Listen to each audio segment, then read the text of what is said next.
Hi all, അസ്സാം വലൈക്കും വറഹ്മത്തുള്ളാഹി വബറകാതുഹു. Welcome back to our channel. അപ്പോൾ നമ്മുടെ അടുത്തൊരു പുതിയ വ്ളോഗിലേക്ക് എല്ലാവർക്കും സ്വാഗതം. അപ്പോൾ ഇന്ന് ഞാൻ രാവിലെ ബ്രേക്ക്ഫാസ്റ്റ് കാര്യങ്ങളൊന്നും ഉണ്ടാക്കുന്നൊന്നും ഷൂട്ട് ചെയ്തിട്ടില്ല. ജസ്റ്റ് അതിന് ശേഷമുള്ള കുറച്ച് ക്ലിപ്സ് മാത്രമാണ് നമ്മൾ ഷൂട്ട് ചെയ്തിട്ടുള്ളത്. പിന്നെ വേറൊരു പുതിയൊരു കാര്യം കാണിക്കുന്നുണ്ട്. അപ്പോൾ വീഡിയോ അവസാനം വരെയും കണ്ടിട്ട് ഇഷ്ടമാവുകയാണെങ്കിൽ ലൈക്ക് ചെയ്യാൻ മറക്കരുത് കേട്ടോ. പിന്നെ നിങ്ങളുടെ അഭിപ്രായങ്ങൾ ഒരു എമോജി ആയിട്ടെങ്കിലും കമൻറ്റ് ചെയ്യുക. അപ്പോൾ ഇതേ മക്കളെ എണീപ്പിച്ചിട്ടുണ്ട്. അതിനുശേഷം യൂണിഫോം എല്ലാം സെറ്റാക്കി സൈഡിലേക്ക് വയ്ക്കുന്നുണ്ട്. അവർ രണ്ടാൾ കുളിക്കാനായിട്ട് പോയിരിക്കുകയാണ്. ഇന്ന് അവരുടെ സ്കൂളിൽ ഫീൽഡ് ട്രിപ്പാണെന്ന് പറഞ്ഞിട്ട് മിസ്സ് മെസ്സേജ് ചെയ്തിട്ടുണ്ടായിരുന്നു കേട്ടോ. ഞാൻ വിചാരിച്ചു ഇന്ന് സ്കൂളിൽ ലീവായിരിക്കും എന്ന് പറഞ്ഞിട്ട് നോക്കിയ സമയത്ത് മെസ്സേജിൽ ഇന്ന് ഫീൽഡ് ട്രിപ്പ് ഉണ്ട് എന്ന് പറഞ്ഞിട്ടുണ്ടായിരുന്നു. അപ്പോൾ ദേ ഇവർ റെഡി ആയിട്ട് വന്നിട്ടുണ്ട്. ഫീൽഡ് ട്രിപ്പ് എന്ന് പറഞ്ഞ കേട്ടോ പിന്നെ ഇവർ വേഗം റെഡിയായി കേട്ടോ. പിന്നെ ഒരുപാട് പേര് കമൻറ്റിലൊക്കെ ചോദിക്കുന്നുണ്ട് റനക്കുട്ടി എവിടെ, റനക്കുട്ടീനെ കാണുന്നില്ലല്ലോ എന്നൊക്കെ പറഞ്ഞിട്ട്. റനക്കുട്ടി നമ്മുടെ കൂടെ തന്നെ ഉണ്ട്. പക്ഷേ അവൾ എന്നോട് പറഞ്ഞിരിക്കുന്നത് ഞാൻ ഇപ്പോഴൊന്നും വരില്ല, ഞാനൊരു വരവ് വരുന്നുണ്ട് എന്ന് പറഞ്ഞു ഗൈസ്. ചില സമയം അവളെ കാണുമ്പോൾ ഭയങ്കര സങ്കടം വരും. എന്തുകൊണ്ടാണെന്ന് വെച്ചാൽ ഞാൻ പല സമയം ഞാൻ ഒരുപാട് കഷ്ടപ്പെട്ടിട്ടുണ്ട് നമ്മുടെ വീടിൻ്റെ ലോൺ അടയ്ക്കാൻ എന്നൊക്കെ പറഞ്ഞപ്പോൾ വിട്ടുപോയൊരു സംഭവമാണ്. ഞാൻ മാത്രമല്ല, എൻ്റെ ഈക്വലി എൻ്റെ മോളും കഷ്ടപ്പെട്ടിട്ടുണ്ട് കേട്ടോ. അതുകൊണ്ട് തന്നെ അവൾക്ക് പലതും വല്ലാതെ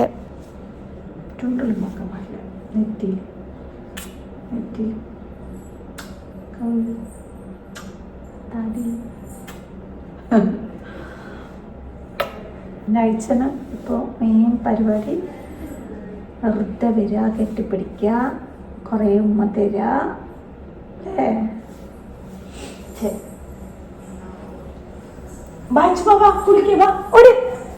ഇന്ന് എന്താണെന്നറിയില്ല, ഇച്ചു ബേബിക്ക് പതിവില്ലാത്തൊരു മടിയുള്ളൊരു ദിവസമായിരുന്നു. സാധാരണ സ്കൂളിലേക്ക് അവൾ മടിയൊന്നും കാണിക്കാറില്ല. സ്കൂളിൽ പോകണം എന്ന് പറഞ്ഞിട്ടാണ് കരയുക. ഇന്ന് അവൾ പറഞ്ഞു എനിക്ക് ഇന്ന് അമ്മീൻ്റെ കൂടെ ഇരിക്കണം എന്ന് പറഞ്ഞിട്ടൊന്ന് പറഞ്ഞു നോക്കിയിട്ടോ. അല്ലെങ്കിൽ ഞാൻ ഇരുത്തും, പക്ഷേ പിന്നെ ഫീൽഡ് ട്രിപ്പ് ആയതുകൊണ്ട് അവൾക്കത് മിസ്സാവണ്ടെന്ന് വിചാരിച്ചിട്ട് പിന്നെ ആളെയും കൂടെ റെഡിയാക്കി വിട്ടിട്ടുണ്ട്. അപ്പോൾ ചുച്ചുക്കുട്ടി ഇതേ തിരിഞ്ഞ് കാണിക്കുന്നത് അവളുടെ തല കെട്ടിയത് കാണിച്ചു തരാണ് കേട്ടോ നിങ്ങൾക്ക്. പിന്നെ ഇന്ന് അവർക്ക് സ്നാക്സ് ആയിട്ട് നമ്മൾ വെച്ച് കൊടുക്കുന്നത് സ്വീറ്റ് കോണാണ്. ഇത് പിന്നെ ചുച്ചുക്കുട്ടിക്ക് ഇഷ്ടമല്ല എന്ന് പറഞ്ഞു.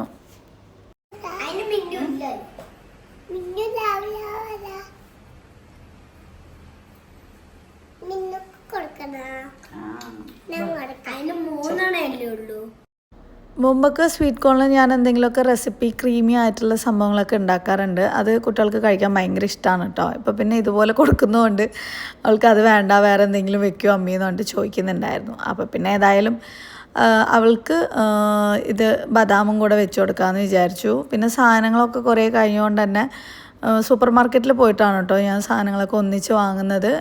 നമ്മുടെ കുറച്ച് സ്പെഷ്യൽ ഐറ്റംസൊക്കെ ഉണ്ടല്ലോ, അങ്ങനത്തെയൊക്കെ ആകുമ്പോൾ അത്യാവശ്യം നല്ല ബില്ലും ആവും. അപ്പോൾ ഞാനും റനക്കുട്ടിയൊക്കെ പോയിട്ടാണ് വാങ്ങാറുള്ളത്. ഇപ്പോൾ കുറേ ആയി ഞാൻ പോയിട്ട്. ലുലുവിൽക്കൊക്കെയാണ് പോവുക. ഇൻഷാ അല്ലാ പോകണം എന്ന് വിചാരിച്ചിട്ടിരിക്കുന്നുണ്ട്. ലാസ്റ്റ് ഓഫറൊക്കെ വന്ന സമയത്ത് റനക്കുട്ടി വിളിച്ചു. പിന്നെ അവസാനം അവൾ പറഞ്ഞു അല്ലെങ്കിൽ വേണ്ട, അമ്മി വന്നു കഴിഞ്ഞാൽ പിന്നെ അവിടുന്ന് വേഗം ഇറങ്ങാനൊന്നും പറ്റൂല, 1.5 മണിക്കൂറിൻ്റെ കാര്യം 3-4 മണിക്കൂർ എടുക്കുന്ന പറഞ്ഞു. അത് വേറെ ഒന്നും കൊണ്ടല്ല, നമ്മുടെ സബ്സ്ക്രൈബേഴ്സിന് ഒരുപാട് പേരെ നമുക്ക് അവിടെയൊക്കെ പോയാൽ കാണാൻ പറ്റും കേട്ടോ. നല്ല രസമാണ്. ഒത്തിരി പേര് ഓടി വന്ന് കെട്ടിപ്പിടിക്കുന്നതും സംസാരിക്കുന്നതും ഒക്കെ. പിന്നെ എനിക്ക് പിന്നെ ഇപ്പോൾ പോകാനും വലിയൊരു ടൈമും കാര്യങ്ങളൊന്നും ഇല്ലാത്തത് കൊണ്ട് പിന്നെ അങ്ങനെ പോവാതിരിക്കുകയാണ്. അപ്പോൾ ചുച്ചുക്കുട്ടിക്ക് ബദാമാണ് വെച്ച് കൊടുക്കുന്നത്. ബാക്കിയുള്ളവർക്ക് സ്വീറ്റ് കോണും കുറച്ച് കുരുമുളകും ഉപ്പും കൂടി മാത്രം ഇട്ടിട്ട് കൊടുക്കുകയാണ് കേട്ടോ. അപ്പോൾ ഇജു ബേബി കരയാനൊരു റീസൺ കിട്ടാനും വേണ്ടിയിട്ട് ഇങ്ങനെ കാത്തിരിക്കുകയാണ്. ആരെങ്കിലും എന്നെ എന്തെങ്കിലും ഒന്ന് പറഞ്ഞ് കരയിപ്പിക്കുമോ പ്ലീസ്, ഞാനൊന്ന് കരഞ്ഞോട്ടേ എന്ന് പറഞ്ഞിട്ട് എന്ന രീതിയിലാണ് അവൾ കരഞ്ഞുകൊണ്ടിരിക്കുന്നത്. പിന്നെ അത് കഴിഞ്ഞു പിന്നെ ആൾ റെഡിയായി. അവരൊക്കെ റെഡിയായിട്ട് ഫുഡൊക്കെ കഴിച്ചു റെഡിയായിട്ട് പോവാണ് കേട്ടോ. ഇന്ന് എൻ്റെ ഫോളോവർ എനിക്കൊരു വീഡിയോ അയച്ചു തന്നിട്ടുണ്ടായിരുന്നു. അത് കണ്ട ഉടനെ എനിക്ക് എന്താണെന്നറിയില്ല, എൻ്റെ കണ്ണിൽ നിന്ന് ഇങ്ങനെ വെള്ളം വരായിരുന്നു കേട്ടോ. അതെന്താണെന്ന് വെച്ചാൽ പടച്ചോൻ സൂറത്ത് കഹ്ഫിൽ ഒരു കാര്യം പറയുന്നുണ്ട്, വറബത്തിന അലാ കുലൂബിഹിം, അവരുടെ ഹൃദയങ്ങളിലേക്ക് ഞാൻ ധൈര്യം കൊടുത്തു. അതെപ്പോന്നറിയോ, ഇത് കാമു, അതായത് അവർ എണീറ്റ് നിന്നപ്പോൾ. ഇതിൻ്റെ അർത്ഥം നിങ്ങൾക്ക് മനസ്സിലായോ? അതായത് നമ്മൾ എണീറ്റ് നിന്നാലേ നമ്മൾക്ക് അതിനുള്ളൊരു ധൈര്യം പടച്ചോൻ തരുള്ളൂ എന്നുള്ളത്. അതായത് ആദ്യം നമുക്ക് ധൈര്യം തന്നതിന് ശേഷമല്ല നമ്മൾ എണീറ്റ് നിൽക്കേണ്ടത്. ഫസ്റ്റ് നമ്മൾ നമ്മുടെ സ്റ്റെപ്പായിട്ട് എണീറ്റ് നിൽക്കണം. അത് കണ്ടപ്പോൾ എൻ്റെ കണ്ണിൽ നിന്ന് വെള്ളം വരുന്നത് വേറൊന്നും കൊണ്ടല്ല. ആ എണീറ്റ് നിൽക്കുന്നത് ഒരു പെണ്ണാണെന്നുണ്ടെങ്കിൽ ഈ സമൂഹം എങ്ങനെയായിരിക്കും അവളെ കാണുന്നതും അവളെ ട്രീറ്റ് ചെയ്യുന്നതും ഒന്ന് ആലോചിച്ച് നോക്കിക്കേ. നീതി ന്യായം ആരുടെ ഭാഗത്താണ്, എന്താണ്, ഏതാണ് എന്നതൊക്കെ ഒരു പെണ്ണിൻ്റെ, അതായത് ഒരു മനുഷ്യൻ്റെ ലിംഗഭേദം അനുസരിച്ചുണ്ടാവും. ആണാണോ പെണ്ണാണോ എന്ന് നോക്കിയിട്ടായിരിക്കും ചിലപ്പോൾ നീതി ന്യായമൊക്കെ ഉണ്ടാവുന്നത്. അതിനെ ബേസ് ചെയ്തിട്ടായിരിക്കും എണീറ്റ് നിന്നത് ആരാന്ന് നോക്കിയിട്ട് ധൈര്യം കൊടുക്കുന്നത് അല്ലേ. അങ്ങനെയൊന്നുമില്ല. പഠിച്ചവൻ എല്ലാവരും ഒരേപോലെയാണ്. ആണിന് എണീറ്റ് നിന്നതുകൊണ്ട് ധൈര്യം കൊടുത്തോന്നോ പെണ്ണിന് എണീറ്റ് നിന്നതുകൊണ്ട് ധൈര്യം കൊടുത്തോന്നല്ല. അവർക്ക് നാം ധൈര്യം കൊടുത്തു, അവർ എണീറ്റ് നിന്നപ്പോൾ എന്നാണ് പറയുന്നത്. സോ നിങ്ങളുടെയൊക്കെ ജീവിതത്തിൽ എന്തെങ്കിലുമൊക്കെ പ്രശ്നങ്ങൾ ആണായാലും പെണ്ണായാലും ഉണ്ടാവും, ചെറിയ കുട്ടികൾക്കും എല്ലാവർക്കും ഉണ്ടാവും. പക്ഷേ അതിനെ ധൈര്യത്തോടെ നിങ്ങൾ ഫേസ് ചെയ്യാൻ ആദ്യം നിങ്ങൾ തീരുമാനിക്കണം എന്നാണ് പഠിച്ചവൻ പോലും നമ്മളോട് പറഞ്ഞിട്ടുള്ളത്. അല്ലാതെ നമ്മൾ പ്രാർത്ഥിച്ചതുകൊണ്ട് മാത്രമായില്ല, അത് മാറണം എന്ന് നമ്മൾ ആദ്യം തീരുമാനിക്കണം. അപ്പോൾ പഠിച്ചവൻ അതിനു വേണ്ടിയിട്ട് നമ്മളെ ഹെൽപ്പ് ചെയ്യും. എൻ്റെ സൗണ്ട് ഉള്ളിപ്പോയി. എൻ്റെ ബാഗ് കണ്ടപ്പോൾ എനിക്ക് സങ്കടം വന്നു കേട്ടോ. ഞാൻ എന്തോരം പ്രതീക്ഷയോടെ കൊണ്ട് നടന്ന ബാഗാണെന്ന് വിചാരിച്ചിട്ട്. പക്ഷേ എൻ്റെ ആംബിഷൻസോ അല്ലെങ്കിൽ എൻ്റെ ബാക്കി എന്തെങ്കിലും കാര്യങ്ങളോ ഞാൻ പരിപൂർണമായിട്ട് ഉപേക്ഷിച്ചിട്ടൊന്നുമില്ല. ഇൻഷാ അല്ലാഹ് അതിനുള്ള സമയം വരും എന്ന് പ്രതീക്ഷിക്കുന്നു. തൽക്കാലം കാര്യങ്ങളൊക്കെ നന്നായിട്ടൊന്ന് സ്മൂത്തായിട്ട് പോകണം. ഞാൻ പറഞ്ഞല്ലോ, ഞാൻ ഏറ്റെടുത്ത കുറേ കാര്യങ്ങളൊക്കെ ഉണ്ട്. അപ്പോൾ അതൊക്കെ എനിക്കൊന്ന് നന്നായിട്ട് കൊണ്ടുപോകാനും വേണ്ടിയിട്ട് ഓരോ കാര്യങ്ങളിങ്ങനെ ചെയ്തുകൊണ്ടിരിക്കുകയാണ്. ഇത് വന്നിട്ട് എനിക്ക് ചൈനയിൽ നിന്നും വന്ന നമ്മുടെ ഒരു കുഞ്ഞ് പാർസലാണ്. ഇതുപോലെ ഒരുപാട് സാധനങ്ങൾ വരുന്നുണ്ട്. അപ്പോൾ അതിന്ന് നിങ്ങൾക്ക് കാണിച്ചു തരാമെന്ന് വിചാരിച്ചു കേട്ടോ. ഞാനീ പറഞ്ഞത് എണീറ്റ് നിൽക്കാമെന്ന് പറഞ്ഞു കഴിഞ്ഞാൽ എന്തെങ്കിലുമൊക്കെ ഉപേക്ഷിക്കാനോ അല്ലെങ്കിൽ എന്തെങ്കിലുമൊക്കെ മാറ്റിമറിക്കുക അങ്ങനെയല്ല. നമുക്കുണ്ടാവുന്ന പ്രോബ്ലംസ് അത് ഏത് തന്നെയാണെങ്കിലും, അതിപ്പോൾ വിവാഹ ജീവിതത്തിലാണെന്ന് ഞാൻ പറയുന്നില്ല കേട്ടോ, അങ്ങനെ ആരും തെറ്റിദ്ധരിച്ചുകൊണ്ട് വരണ്ട.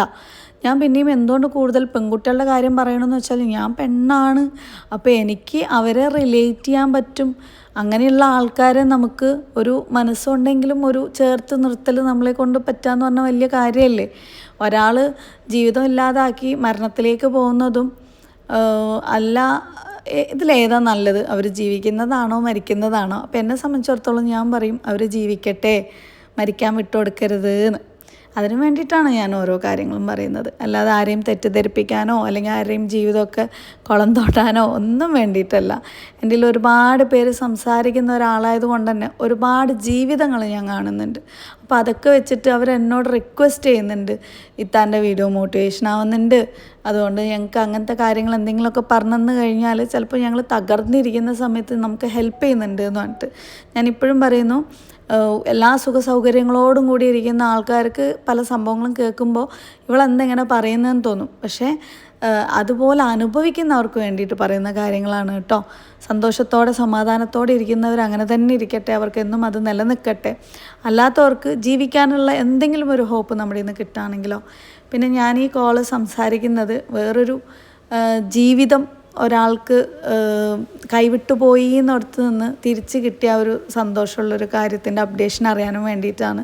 അതായത് നമ്മൾ ലാസ്റ്റ് ഒരു വീഡിയോ ഇട്ടിട്ടുണ്ടായിരുന്നില്ലേ, ഒരു പയ്യൻ 34 വയസ്സ് ആക്സിഡൻ്റായിട്ട് മരണക്കിടക്കയിൽ നിന്നുകൊണ്ട് ഹെൽപ്പ് ചോദിച്ചിട്ട് ഒരു ഉമ്മ കരയുന്നത്. ആ ഒരു കാര്യത്തിൻ്റെയാണ്. അത്യാവശ്യം പേയ്മെൻറ്റ് കാര്യങ്ങളൊക്കെ വരുന്നുണ്ടോ അങ്ങനെയുള്ള കാര്യങ്ങളൊക്കെ അന്വേഷിക്കുകയായിരുന്നു. നമ്മളെ കൊണ്ട് ആർക്കെങ്കിലും എന്തെങ്കിലും ഒരു ചെറിയ മൊട്ടുസൂചിയുടെ അളവിനെങ്കിലും ഒരു ഹെൽപ്പ് ചെയ്തു കൊടുക്കാൻ പറ്റുക എന്ന് പറഞ്ഞു കഴിഞ്ഞാൽ അതിനും പഠിച്ചുകൊണ്ട് ഒരു അനുഗ്രഹമാണ് കേട്ടോ. അങ്ങനത്തെ ഒരു അനുഗ്രഹം പഠിച്ചുകൊണ്ട് എനിക്ക് തന്നിട്ടുണ്ട്. പല സമയത്തും എനിക്കിപ്പോൾ പോലും തോന്നിയിട്ടുണ്ട് ചാരിറ്റി കാര്യങ്ങളൊന്നും ചെയ്യേണ്ട, എല്ലാറ്റിൽ നിന്നും മാറി നിന്നുകൊണ്ട് എൻ്റെ മക്കളുടെ കാര്യം മാത്രം നോക്കി എല്ലാം ഉപേക്ഷിച്ചിട്ട് എനിക്ക് എന്താ ജീവിച്ചുകൂടെയെന്ന്. പക്ഷേ വീണ്ടും അതിലേക്ക് വലിച്ചഴിക്കുന്നത് എന്താണെന്നറിയോ, ഇതുപോലെയുള്ളവർ നമ്മളെ വിളിച്ച് കരയുന്ന സമയത്ത് അവർക്ക് വേറെ വഴിയില്ലാത്ത ചിലപ്പോൾ ആയിരിക്കും നമ്മൾ ഹെൽപ്പ് ചെയ്ത് കൊടുക്കുക. പക്ഷെ ആ ഹെൽപ്പിന് ശേഷം അവർ നമുക്ക് വേണ്ടി ദുആ ചെയ്യുന്നതും അവരുടെ ആ ഒരു സന്തോഷത്തിൻ്റെ കണ്ണീരും കാണുമ്പോൾ ഉണ്ടല്ലോ, പിന്നെയും അതിലേക്ക് പോവും. അല്ലാതെ ഇതെൻ്റെ ഒരു വേറെ എന്തെങ്കിലും ഒരു ഇതോ ഒന്നും അല്ല. പിന്നെ നാളത്തേക്കും ഇതിൻ്റെ എന്തെങ്കിലും ഒരു ഗുണം കിട്ടുമല്ലോ. പിന്നെ അതേ നമ്മൾ ആൻറ്റി ടാർണിഷ് ജ്വല്ലറിയില്ലേ, അത് കുറച്ച് ഇറക്കിയിട്ടുണ്ട്. അപ്പോൾ അതിൻ്റെ സാമ്പിൾസാണ് ഇപ്പോൾ നിങ്ങൾ കണ്ടുകൊണ്ടിരിക്കുന്നത്. ലിമിറ്റഡ് സ്റ്റോക്ക് മാത്രമേ ഉള്ളൂ. അതിന്ന് ഞാൻ കാണിക്കണമെന്ന് വിചാരിച്ചതല്ല, എന്തുകൊണ്ടോ ഇത് സാധനം വന്നപ്പോൾ ഏതായാലും ശരി ഇന്നത്തെ വീഡിയോയിൽ അത് ഇൻക്ലൂഡ് ആക്കാമെന്ന് വിചാരിച്ചു. ഡെയിലി ഇങ്ങനെ കുറേശ്ശെയായിട്ട് ഇങ്ങനെ സാധനങ്ങൾ നമ്മൾ ഇങ്ങനെ സെയിൽ ചെയ്തുകൊണ്ടിരിക്കുന്നുണ്ട്. അതൊക്കെ തന്നെയാണ് നമ്മുടെ മെയിൻ വരുമാനം എന്ന് പറയുന്നത്. പിന്നെ എന്ന് പറയുമ്പം എൻ്റെ പേരിൽ എനിക്കൊരു ഷോപ്പ് കാര്യങ്ങളൊക്കെ ഉണ്ട്. അങ്ങനെയൊക്കെ ആയിട്ടാണ് കേട്ടോ നമ്മുടെ കാര്യങ്ങളൊക്കെ പോകുന്നത്. പിന്നെ ബിസിനസ്സും ഒക്കെ ആയിട്ട്. അപ്പം നമ്മൾ ലാസ്റ്റ് ചൈനയിലൊക്കെ പോയിട്ടുണ്ടായിരുന്നില്ല. അപ്പോൾ ഒരുപാട് പേരിങ്ങനെ ചോദിക്കുന്നുണ്ട് ചൈനയിലേക്ക് വരാനും പിന്നെ അതുപോലെ അവിടുന്ന് സാധനങ്ങൾ എത്തിച്ച് തരാൻ പറ്റുമോ എന്നൊക്കെ പറഞ്ഞിട്ട്. ഇൻഷാ അല്ലാഹ് അതിൻ്റെ കാര്യങ്ങളൊക്കെ നമ്മൾ പതിയെ, പെട്ടെന്ന് നമുക്കങ്ങനെ ചെയ്യാൻ പറ്റില്ല. ഇപ്പോൾ ഒരു പെണ്ണായതുകൊണ്ട് തന്നെ ഒരുപാട് ഈ സമൂഹത്തിൻ്റെ കാഴ്ചയിൽ ഒരുപാട് ലിമിറ്റേഷൻസ് ഉണ്ട്. എൻ്റെ കാഴ്ചയിലല്ല കേട്ടോ. അപ്പോൾ അതും നോക്കിയും കണ്ടും ഒക്കെ വേണമല്ലോ നമ്മൾ ഓരോ കാര്യങ്ങളും ചെയ്യാൻ. അല്ലാന്നുണ്ടെങ്കിൽ ഏത് സമയത്താണ് ഏത് വഴിക്കാണ് എന്താണ് എന്നൊന്നും പറയാൻ പറ്റില്ല. അപ്പോൾ അതൊക്കെ സൂക്ഷിച്ചും കണ്ടിട്ടാണ് ഓരോ ഇത് ചെയ്യുന്നത്. അപ്പോൾ ഇപ്പം ഞാനൊരു 4 പീസാണ് കാണിക്കുന്നത്. ഇതിലെല്ലാം തന്നെ ആകെ 12 പീസ് മാത്രമേ ഞാൻ എടുത്തിട്ടുള്ളൂ. നമുക്കിങ്ങനെ ഒരുപാട് ഡംപ് ചെയ്തിടണ്ട എന്നും പറഞ്ഞിട്ട് കുറേശ്ശെ മാത്രം സാമ്പിളിന് മാത്രമാണ് കൊണ്ടുവന്നിട്ടുള്ളത്. അപ്പോൾ ആർക്കെങ്കിലും വേണമെന്നുണ്ടെങ്കിൽ ഞാൻ നമ്പർ കാര്യങ്ങൾ കൊടുക്കാം, അതിലേക്ക് എൻക്വയറി ചെയ്യാം. സ്റ്റാഫുണ്ട്, ഇന്നൊരു പുതിയ സ്റ്റാഫും കൂടെ വരുന്നുണ്ട്. അപ്പോൾ അവർ ഓർഡർ കാര്യങ്ങളൊക്കെ എടുക്കുന്നതായിരിക്കും കേട്ടോ. പിന്നെ ഈ വീഡിയോ കാണുന്ന ആൾക്കാരിൽ ആർക്കെങ്കിലുമൊക്കെ എന്തെങ്കിലും ഇതുപോലെ വീട്ടിലിരുന്നുകൊണ്ട് ബിസിനസ് ചെയ്യണം എന്നൊക്കെ ആഗ്രഹം ഉണ്ടെന്നുണ്ടെങ്കിൽ ഞാൻ ഹെൽപ്പ് ചെയ്യാം. പക്ഷേ ഹെൽപ്പ് ചെയ്യാമെന്ന് വിചാരിച്ചുകൊണ്ട് നിങ്ങൾ വിചാരിക്കേണ്ട ഞാൻ ഫിനാൻഷ്യലി ഹെൽപ്പ് ചെയ്യാനായിരിക്കും എന്നുള്ളത് ഒരിക്കലും അല്ല. ഞാൻ ആ ഒരു കപ്പാസിറ്റിയിലുള്ള ഒരാളല്ല. നിങ്ങൾക്ക് അതിനുള്ള ധൈര്യവും കേപ്പബിലിറ്റിയും ഒക്കെ ഉണ്ടെന്നുണ്ടെങ്കിൽ നിങ്ങൾ പൈസ എന്തായാലും ഇറക്കണം. പൈസ ചെറിയ രീതിയിലെങ്കിൽ ഇറക്കിയിട്ട് ഇതുപോലെ എന്തെങ്കിലുമൊക്കെ പ്രൊഡക്ട്സ് വേണം എന്നുണ്ടെങ്കിൽ നമ്മളെ കോൺടാക്റ്റ് ചെയ്ത് കഴിഞ്ഞാൽ അതിനുള്ള ഹെൽപ്പ് നമ്മൾ ചെയ്യും. പിന്നെ അതുപോലെ എനിക്ക് ആർക്കെങ്കിലും ഇപ്പോൾ ഈ ബിസിനസ് നമ്മൾ ചെയ്യുന്ന സംഭവങ്ങൾ ഫ്രീ ആയിട്ട് ചോദിക്കുന്ന ആൾക്കാരോട് എനിക്കൊരിക്കലും ഒരു ഇതില്ല, എന്താ പറയുക, അതിന് താല്പര്യമില്ല. കാരണം എന്താ വെച്ചാൽ ഈ സാധനങ്ങളൊന്നും നമുക്ക് ഫ്രീ ആയിട്ട് കിട്ടുന്നതല്ല. നമ്മളും ഒരുപാട് അധ്വാനിച്ച് ഒരു പൈസ കൊടുത്ത് വാങ്ങിച്ചിട്ടാണ് ഇത് സെയിലിന് പോലും കൊണ്ടുവരുന്നത്. അപ്പം അതിലൊക്കെ ചെറിയ 50 രൂപ 100 രൂപ എന്തെങ്കിലും ആയിരിക്കും ചിലപ്പോൾ. ഈ സാധനത്തിലില്ല കേട്ടോ, വലിയ സാധനങ്ങൾ കൊടുത്താൽ പോലും ചിലപ്പോൾ നമുക്ക് കിട്ടുന്നത്. ആ സമയത്ത് ബാക്കിയുള്ളത് ഫുള്ളും നമ്മുടെ മുതലാണ്. അപ്പോൾ ഇതെല്ലാം കൂടെ ഫ്രീ ആയിട്ട് ആരെങ്കിലും ചോദിക്കുമ്പോൾ ശരിക്കും പറഞ്ഞാൽ അവർക്ക് മനസ്സാക്ഷി ഇല്ല എന്നാണ് എനിക്ക് തോന്നൽ. നമ്മളും ഒരു അത്രയും ബുദ്ധിമുട്ടിയിട്ട് ഒരു ബിസിനസ്സിലേക്ക് ഇറങ്ങുമ്പോൾ അത് മോശമായിട്ടുള്ളൊരു പ്രവണത തന്നെയാണ് കേട്ടോ. ആരടുത്തും പോയിട്ട് അങ്ങനെ ചെയ്യരുത്. കാരണം ഓരോരുത്തരും ജീവിക്കുന്നത് ഈ ഭൂമിയിൽ സർവൈവ് ചെയ്ത് എങ്ങനെയെങ്കിലുമൊക്കെ പോകണം എന്ന് വിചാരിച്ചിട്ട് തന്നെയാണല്ലോ. പിന്നെ ഈ മോഡൽ എല്ലാം തന്നെ ഗ്യാരണ്ടി, അതായത് ഗ്യാരണ്ടി പറഞ്ഞാൽ കളറ് പോവില്ല എന്ന് പറയുന്ന സാധനമാണ്. 18 കാരറ്റ് ഗോൾഡ് പ്ലേറ്റഡ് ആയിട്ടുള്ള സാധനമാണ്. 304 സ്റ്റെയിൻലെസ് സ്റ്റീൽ ഉണ്ടാക്കിയതാണ്. നല്ല ക്വാളിറ്റിയുള്ള അടിപൊളി സാധനമാണ്. ഇതിൻ്റെ തന്നെ ഡ്യൂപ്ലിക്കേറ്റും സെയിം വരുന്നുണ്ട്. അതിന് വില കുറവായിരിക്കും. പക്ഷേ ഇതുപോലെയുള്ള ഒറിജിനൽ ഐറ്റംസിന് അത്യാവശ്യം പ്രൈസ് ഉണ്ടാവും. ബട്ട് വേർത്താണ്. നമുക്ക് ഇപ്പോഴത്തെ ഗോൾഡിൻ്റെ വിലയൊക്കെ നോക്കുന്ന സമയത്ത് നമുക്ക് ഇതൊക്കെ വാങ്ങിക്കഴിഞ്ഞാൽ ഒരു 1-2 വർഷത്തിനൊക്കെ അതുപോലെ കിടക്കും എന്നാണ് കമ്പനി പറയുന്നത് കേട്ടോ. ഇനി ഇതെല്ലാം കൂടി ഒന്ന് എല്ലാം അടുക്കി പെറുക്കി വെച്ച് ഇതിൻ്റെ വിലയും കാര്യങ്ങളൊക്കെ ഇട്ടിട്ട് സ്റ്റാഫിനെ ഏൽപ്പിക്കണം. പിന്നെ അതൊക്കെയാണ് ഇപ്പോഴത്തെ വിശേഷങ്ങൾ. നമ്മുടെ ഈ ഒരു ഭാഗത്ത് ഡ്രോയറൊക്കെ സെറ്റ് ചെയ്ത് ഈ ജ്വൽസൊക്കെ നല്ല ഭംഗിയിൽ സെറ്റ് ചെയ്യണം എന്നൊക്കെ ആഗ്രഹമുണ്ട്. ഇനിയിപ്പോൾ അതൊക്കെ എത്ര ദിവസം ആവുമെന്നൊന്നും അറിയില്ല കേട്ടോ. ആശാരി പണിക്കാരും ഇപ്പോൾ പെയിൻറ്റ് പണിക്കാരും ഒക്കെ പാതി വഴിയിൽ ഇട്ടിട്ട് പോയിട്ട് ആകെ പെട്ടെടുക്കുകയാണ്. എല്ലാം ഒന്ന് സെറ്റാക്കാൻ ഇനി എത്ര ദിവസം ആവുമോ എന്താണെന്നൊന്നും അറിയില്ല. അപ്പോൾ ഇൻഷാ അല്ലാഹ് എല്ലാം ആവുമായിരിക്കും. എല്ലാത്തിനും ഓരോ സമയം ഉണ്ടല്ലോ. നമ്മളിപ്പോൾ വിചാരിച്ചാൽ ഇപ്പം തന്നെ നടക്കുന്ന കാര്യങ്ങളൊന്നും അല്ലല്ലോ. അപ്പോൾ ഇന്നത്തെ വിശേഷങ്ങൾ ഇത്രയൊക്കെയാണ്. നിങ്ങൾക്ക് വീഡിയോ ഇഷ്ടമായിട്ടുണ്ടാകുമെന്ന് വിചാരിക്കുന്നു. അപ്പോൾ മറ്റൊരു വീഡിയോയിൽ കാണുന്നവർ ഇൻഷാ അല്ലാഹ് ബൈ ബൈ, ടേക്ക് കെയർ, അസ്സലാമു അലൈക്കും.